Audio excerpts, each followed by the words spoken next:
Bismillahirrahmanirrahim. Assalamualaikum warahmatullahi wabarakatuh. Sebelumnya, perkenalkan nama saya Zaki Haidar Taki dengan NIM 231221151. Saya sendiri dari kelas PKI 5D.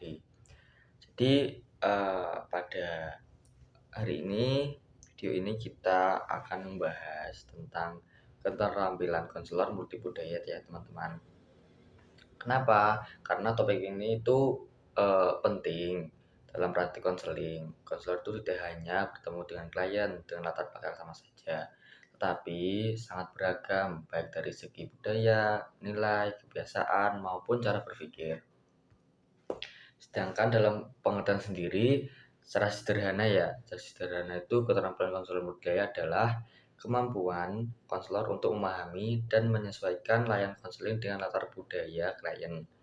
Jadi konselor itu tidak memaksakan nilai pribadinya, tapi ia mencoba melihat masalah dari sudut pandang klien. Hal ini juga ditegaskan dalam jurnal edukasi Elita yang menyebutkan bahwa kompetensi multibudaya itu membantu konselor mengurangi bias dan meningkatkan kualitas komunikasi lintas budaya. Selanjutnya, kompetensi konselor multibudaya. Dalam PPT yang saya buat kemarin sama teman-teman, itu ada 3 kompetensi utama konselor multibudaya. Yang pertama itu kongruensi, yaitu konselor bersikap autentik dan terbuka dalam menghadapi klien dari berbagai budaya. Yang kedua itu empati, yaitu kemampuan memahami perasaan dan pengalaman klien sesuai dengan konteks budaya. Jadi sesuai dengan konteks budayanya.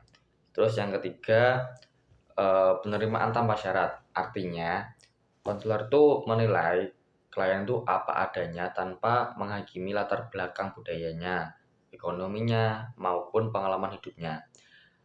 Hal ini tuh sejalan dengan artikelnya Durotul Nabila yang menekankan pentingnya kesadaran diri dan penghargaan terhadap perbedaan budaya dalam proses konseling. Dalam penjelasan tersebut tuh ada juga tantangannya, yaitu multibudaya itu tidak mudah.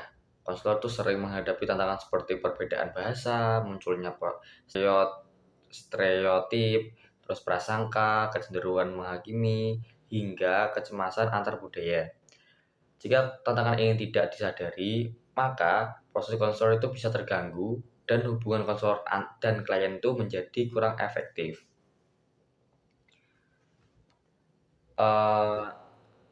Kita akan bahas tentang dampak. Dampak apa? Dampak jika konselor itu tidak memiliki keterampilan budaya. Jika konselor tidak memiliki keterampilan budaya di situ, dampak cukup serius.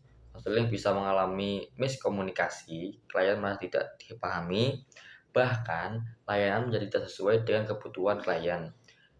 Inilah sebab pelatihan konseling budaya itu dianggap penting dalam pendidikan konselor, seperti yang dijelaskan dalam jurnal edukasi Elita. Itu kurang lebihnya yang saya dapat jelaskan dari tugas yang diberikan oleh Bu Khalifah. Jadi langsung saja masuk pada penutup.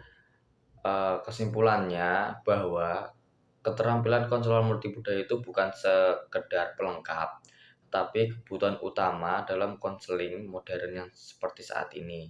Dengan empati, sikap terbuka, dan kesadaran multikultural, konselor itu juga dapat memberikan layanan yang lebih efektif, adil, relevan bagi klien yang beragam. Sekian yang dapat saya sampaikan.